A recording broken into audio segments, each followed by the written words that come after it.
Muy bien, vamos a hacer el estudio de Parashá Vayejanán. Esta es la segunda parashá del libro de Barim. La primera parashá nos encontrábamos con Moshe a los 36 días antes de partir de este mundo. En esta parashá Moshe va a reiterar ciertos aspectos dichos en la parashá anterior, pero va a agregar algunos versículos que me parece que son muy importantes.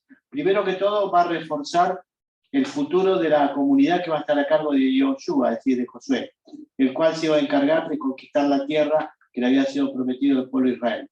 Y el otro punto que me parece muy interesante es que Moshe, Dios a través de Moshe está pidiendo que no se quiten ni se añadan ningún texto, ni ningún versículo, ni ninguna interpretación nueva a la Torá. Básicamente esto está dirigido fundamentalmente a que no se cambien los mandamientos que Dios ha dado. Porque si cambiamos los mandamientos que Dios nos ha dado, entonces cambiamos de camino. Y si cambiamos de camino, eso va a traer al pueblo de Israel un castigo muy duro.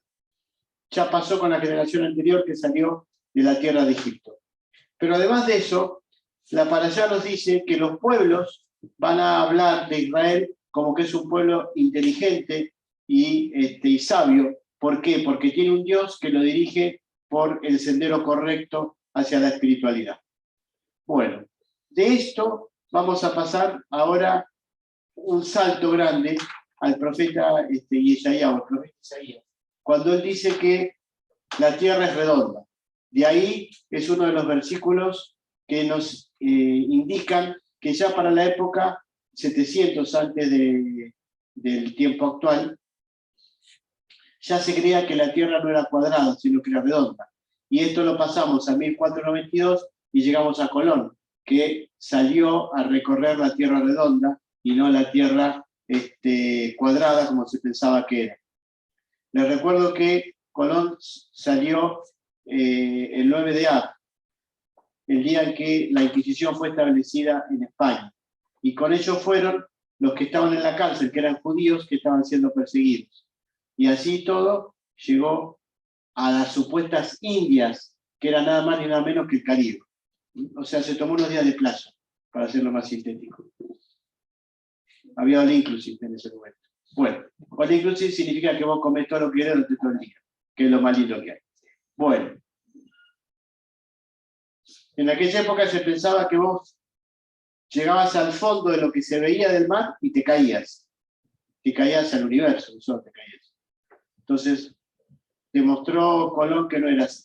Él pensó que había llegado a las Indias Orientales, pero bueno, se equivocó por unos 12.000 kilómetros más o menos, ¿no? Una cosita así. Se tomó un remis y volvió de vuelta para España. Bueno, y ahora vamos a pegar otro salto que tiene que ver todo con lo mismo, y es la charla entre Yeshua y el escriba. La charla entre Yeshua y el escriba no es una competencia de quién sabe más, es una pregunta muy típica en el judaísmo que se le hace a los rabinos. Uno va y cumple determinados mandamientos que dice la Torá. Y entonces la persona se pregunta inevitablemente, ¿y para qué cumplirlos? ¿Cómo cumplirlos? Son 613, que es un montón. ¿Y cómo hago con todo esto? ¿Desde dónde lo vivo? Y entonces va y se le pregunta al rabino importante de la época. Esto pasa hoy en día. Esto no es algo de aquella época. En el judaísmo no hay una persona que tenga toda la verdad, sino todas las personas tienen un pedacito de la verdad.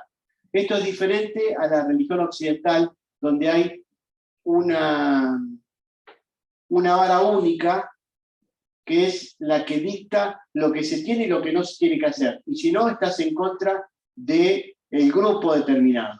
Y entonces te vas a ir, como le decían a Colón, te vas a caer y te vas a ir al infierno. Bueno. Entonces viene el escriba y le pregunta, maestro, ¿cuál es el mandamiento más importante? Es decir, son un montón de mandamientos. No quitarás y no añadirás, porque Dios se va a enojar. Pero, ¿cuál es la esencia de todo? ¿Por qué me tengo que vestir de una manera? ¿Por qué tengo que descansar en Shabbat? ¿Por qué tengo que donar parte de mis tributos, de mis ingresos a los más pobres? ¿Cuál es la sustancia de todo eso? Y Yeshua le contesta, amar a Dios sobre todas las cosas y amar a tu prójimo como a ti mismo. Es decir, no alcanza ni una cosa ni la otra, van las dos en pares. Y a lo cual, cuando Yeshua escucha la respuesta del escriba, le responde, no estás lejos del reino de los cielos. El no estar lejos del reino de los cielos, en hebreo significa estar cerca del reino de los cielos. No es como el castellano, como el inglés. El negativo es un positivo. Muchas veces el negativo pasa a ser un positivo. Entonces, Yeshua le estaba diciendo al escriba que estaba yendo por un buen camino. Entonces ahora viene la otra contingencia. Pero ¿cómo? Si los escribas eran malos. Si los fariseos estaban con los romanos. Pero si los saduceos eran todos asesinos. Porque todos los querían matar a Cristo, que es el Hijo de Dios. Pero el Hijo de Dios es tan buenito que nos vino a enseñar. Eso es una flagrante equivocación de la enseñanza sobre las Escrituras. Flagrante. Eso es quitar y añadir. ¿Por qué? Se los voy a exponer de esta forma. Hoy tenemos en Argentina, hoy, no importa, tenemos un gobierno, X gobierno. Hace unos años teníamos otro gobierno. Y hay gente que está, otra gente que está acumulada con ese gobierno. Si viene un predicador, X predicador, y empieza a enseñar un camino más sencillo, más fácil, más acotado, de cómo alcanzar el desarrollo del alma, quienes gobiernan van a querer mantener el poder. Es inevitable. Y eso fue lo que le pasó a Yeshua. Yeshua se enfrentó con el poder de turno. El poder de turno no eran los fariseos, los saduceos o los escribas. Eran ciertas personas que estaban gobernando el lugar. Hay muchos fariseos que eran muy buenos. Eso lo podemos leer en la literatura rabínica. Hay muchos saduceos que eran muy buenos. Hay muchos escribas que eran muy buenos. Los escribas no solamente se dedicaban a escribir la Torá, como escuché ayer, sino que se dedicaban a hacer todos los escritos que tienen que ver con la Mezuzá, con los tefilim, con distintas cuestiones. Y tenían una vivencia muy estricta de la Torá. Es una manera de vivir la Torá. No importa qué manera elijamos. Lo importante es que amemos a Dios sobre todas las cosas y que amemos al prójimo. Porque si no, nos vamos a creer que somos los únicos justos, perfectos, y entonces todos los demás están por debajo de nosotros. ¿Y quiénes somos nosotros para decir que estamos primeros que todos los demás? ¿Desde dónde nos paramos? Muy bien. Entonces Yeshua se enfrenta al poder de turno. El poder de turno reacciona y lo tratan de eliminar y lo eliminan. Lo eliminaron corporalmente, pero sus enseñanzas quedaron de generación en generación.